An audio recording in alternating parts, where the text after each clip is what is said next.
మరిన్ని వార్తలు వేగంగా సంక్షిప్తంగా చూద్దాం. హైదరాబాద్లోని ఇందిరా పార్క్ ధర్నా చౌక్లో మున్సిపల్ కార్మికుల సమస్యలు పరిష్కరించాలని ధర్నా నిర్వహించారు. శిబిరాన్ని సందర్శించిన సిపిఐ ఎమ్మెల్యే కూనంనేని సాంబశివరావు సంఘీభావం ప్రకటించారు. ఆదిలాబాద్లోని 13వ కాలనీలో మధ్యలోనే ఆపేసిన రైల్వే అండర్ బ్రిడ్జ్ నిర్మాణం పనులను ప్రారంభించాలని బీఆర్ఎస్ ఆందోళనకు దిగింది. కేంద్ర రాష్ట్ర ప్రభుత్వాల మధ్య సమన్వయ లోపంతోనే నిధుల్లేక పనులు నిలిచిపోయాయని మాజీ మంత్రి జోగు రామన్న ఆరోపించారు.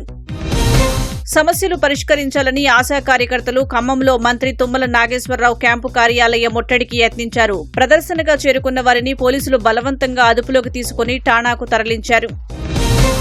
ఆదిలాబాద్ కలెక్టరేట్ ఎదుట అంగన్వాడీ టీచర్ల ధర్నా స్వల్ప ఉద్రిక్తతలకు దారితీసింది. వేతనం 28,000కు పెంచాలని, ఉద్యోగ భద్రతతో పాటు పీఎఫ్, ఈఎస్ఐ సౌకర్యం కల్పించాలని అంగన్వాడీ టీచర్లు ఆందోళన చేపట్టారు. నిర్మల్ కలెక్టరేట్ ఎదుట దస్తూరాబాద్ మండలం రాంపూర్ మత్స్యకారులు ఆందోళనకు దిగారు. ప్రస్తుతం దస్తూరాబాద్ మత్స్యకారులు తమపై దండయాత్ర చేస్తున్నారని ఆరోపించారు. రాంపూర్ గ్రామ మత్స్యకారులకు చేపలు పట్టేందుకు లైసెన్స్ ఇవ్వాలని కోరారు. ములుగు జిల్లా కోర్టులో బాంబు ఉందని జడ్జికి మెయిల్ రావడం కలకలం రేపింది. జడ్జిలతో పాటు లాయర్లు, కోర్టు సిబ్బంది కోర్టు నుంచి బయటకు వచ్చారు. బాంబ్ స్క్వాడ్తో తనిఖీలు చేయగా ఫేక్ అని తేలింది. జగిత్యాలలోని ఓ ప్రైవేటు పాఠశాల సెంటర్ నిర్వాహకులు నిబంధనలకు విరుద్ధంగా మరో జూనియర్ కళాశాలలో 10వ తరగతి పరీక్షలు రాయిస్తున్నారు. జిల్లా విద్యాధికారి పరీక్షా కేంద్రాన్ని పరిశీలించి స్కూల్కు షోకాజ్ నోటీసు జారీ చేశారు. జోగులాంబ గద్వాల జిల్లా మానపాడులో కన్నతండ్రి మరణించడంతో పుట్టెడు దుఃఖంతో ఓ 10వ తరగతి విద్యార్థి పరీక్షకు హాజరయ్యాడు. అమరవాయి గ్రామానికి చెందిన ఎండీ కరీం అనారోగ్యంతో మృతి చెందాడు. అతని కుమారుడు సమీర్ పరీక్ష రాశాక తండ్రి అంత్యక్రియల్లో పాల్గొన్నాడు.